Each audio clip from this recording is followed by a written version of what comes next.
Sebelumnya, kalian subscribe dulu channel ini agar kalian tidak ketinggalan video terbaru dari channel kami. Musnahnya kitab-kitab leluhur Jawa dan penulisan kembali oleh pujangga Jawa. Darmo Gandul bertanya, "Maaf guru, perkenalkan saya bertanya tentang sesuatu yang membuat saya heran. Semoga tidak membuat Paduka marah. Tentang apa yang disebutkan dalam kitab Hikayat bahwa Adam dan Hawa dimurkai Hyang Widi karena memakan buah yang dilarang, yaitu pohon buah kawaro. Pohon itu ditanam oleh Hyang Widi di Taman Firdaus, sementara dalam kitab Arab disebut bahwa kesalahan Adam dan Hawa hingga diusir dari surga adalah karena memakan pohon buah kulti yang ditanam Hyang Naon di dalam surga. Kalau menurut kitab orang Jawa namanya apa? Apa sebenarnya yang membuat Adam dan Hawa diusir dari surga?" Paduka adalah orang Jawa, yakni Jawa dalam makna mengerti. Paduka adalah orang yang bermata satu, pasti mengetahui apa yang saya tanyakan. Ki Kalamandi menjawab dengan tenang, para leluhur Jawa tidak memberi penjelasan tentang masalah ini. Ada kitab tulisan para wali Jawa yang menjelaskan, yaitu kitab Manik Maya ditambah dengan keterangan dari Raden Budi guruku. Entah benar entah tidak, tapi menurutku benar. Adapun kitab Jawa tidak menjelaskan tentang itu. Lagi pula semua kitab Jawa yang ada di Majapahit sudah habis dibakar oleh Sultan Demak karena dianggap sebagai penghalang orang-orang Jawa masuk Islam. Sementara kitab-kitab Buddha yang dimiliki rakyat kecil diambil paksa. Jika ada yang ketahuan menyimpan kitab Buddha akan dihukum. Hartanya dijarah, bahkan istrinya juga ikut dijarah. Rakyat kecil ketakutan hingga tak ada yang berani menyimpan kitab leluhur Jawa. Patung-patung dibuang, buku-buku Buddha dibakar. Yang mau salat dan bersikir diberi pangkat dengan gelar Kiai Ageng. Juga diberi tanah dan tempat tinggal bebas pajak. Tak hayal orang berduyun-duyun belajar agama Islam karena terpikat hadiah dari raja.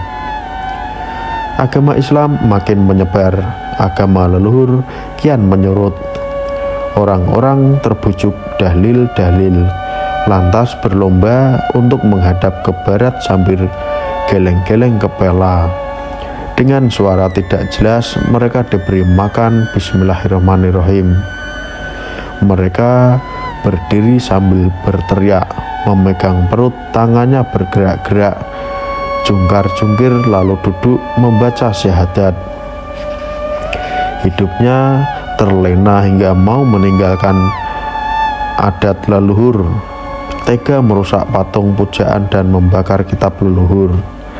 Semua dilakukan demi menuruti kehendak raja untuk memeluk syariat Nabi Muhammad.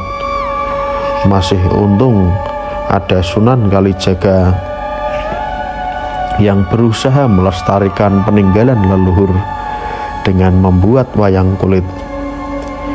Itu adalah sarana pengganti bagi kitab-kitab masa lalu yang sudah habis terbakar. Di zaman Raja Mataram Surakarta, beliau berkenan menyuruh para pujangga untuk menulis ulang cerita-cerita Jawa masa lalu. Para pujangga berhasil menulis ulang, tetapi tidak ada yang semua isinya. Itu lantaran sumber cerita masa lalu sudah habis, bahkan rakyat kecil pun tidak ada yang berani menyimpannya. Pada zaman Demak dan Pajang, orang-orang hanya menyimpan Al-Quran dan kitab fikih. Hukum Islam, walaupun ada buku cerita sejarah, maka itu adalah cerita tentang Sultan Demak saja. Begitulah Raja Mataram meminta para pujangga untuk menulis ulang kitab lama dengan bekal sumber seadanya, sebatas yang diketahui saja. Tentu saja hasilnya tidak sama karena setiap penulis memiliki pemikiran sendiri. Kitab rujukan juga sedikit. Salah satu kitab yang ditulis ulang oleh pujangga keraton adalah Serat Lakapala. Entah benar entah salah isinya, tapi menurutku benar. Ki Kalamanti melanjutkan, adapun tentang Nabi Adam, begini penjelasan salah satu cucu Nabi Adam, yakni putranya Nabi Sis yang bernama Syed Atwar, yang mendapat murka dari ayah dan kakeknya. Itu lantaran ia telah memakan buah pohon budi yang tumbuh di surga. Dengan makan itu, Nabi Adam berkehendak ingin menyamai kekuasaan yang manon. Syed Anwar datang sendiri menghadap Yang Widi dan mengatakan bahwa ia tidak mau lagi mengikuti agama ayah dan kakeknya. Ia menolak agama leluhurnya dan akan membuat syariat sendiri. Syed Anwar menolak kakeknya sebagai khalifah. Padahal saat itu semua manusia mengakui Nabi Adam sebagai khalifah Allah. Syed Anwar juga tidak mengakui dirinya sebagai cucu Nabi Adam. Tubuhnya memang putra Sis dan cucu Adam, tapi wujud dirinya muncul secara alami dari budi. Adapun manusia sebelum lahir berada dalam kekosongan, setelah mati juga masuk ke dalam kekosongan. Orang yang sudah mati tidak memiliki hubungan apa-apa dengan anak cucu atau leluhurnya.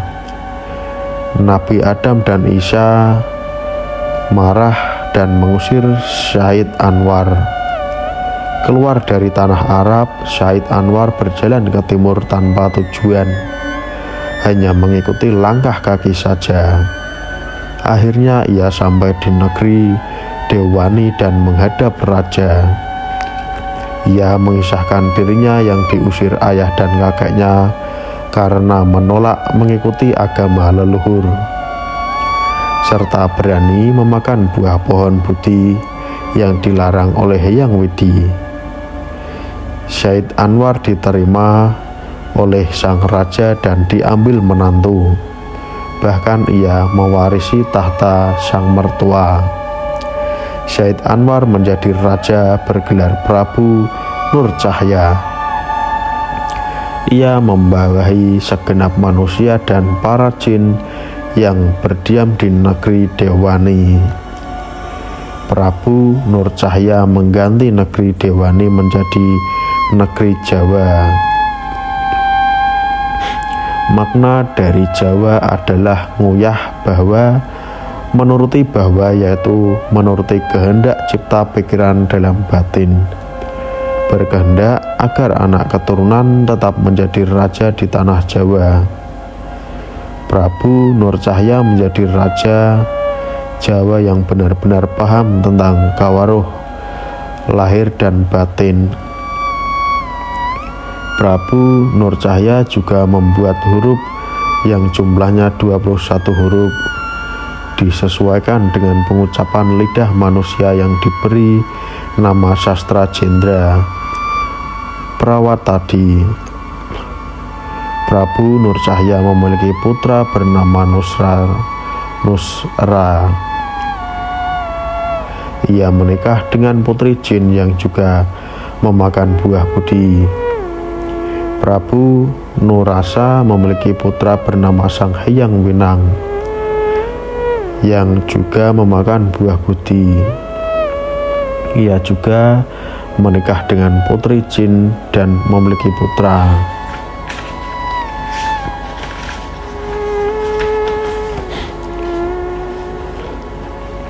Bernama Sang Hyang Ning. Sang Hyang Ning menikah dengan putri Keling yang juga memakan buah budi, memiliki putra bernama Hyang Tunggal. Sang putra ini menikah dengan putri jin yang memakan buah budi dan memiliki putra bernama Hyang Guru. Hyang Guru memakan buah budi dan bergelar Hyang Manon. Apa yang dikehendakinya selalu dikabulkan oleh Yang Tuhan. Ia diizinkan mencipta untuk mengimbangi kekuasaan Hyang Agung. Ia bertahta di Gunung Mahameru. Ia mengaku sebagai awal mula kejadian yang keluar dari budi hawa nafsu.